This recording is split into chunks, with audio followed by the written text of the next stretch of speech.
मित्रांनो या जेवायला. कळण्याची भाकर आहे आज, गोबी आहे, टमाटा आहे.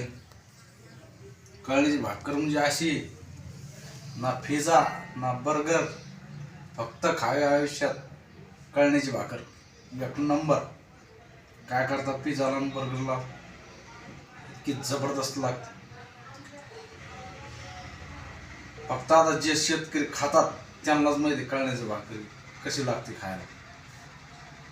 ही भाकर तर तुमच्या कोणत्याच हॉटेलमध्ये, 5 स्टार हॉटेलमध्ये भेटणार नाही खायला. एक नंबर टेस्टी. बरं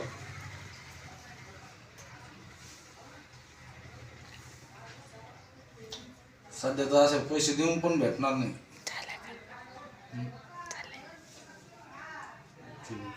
या जेवायला.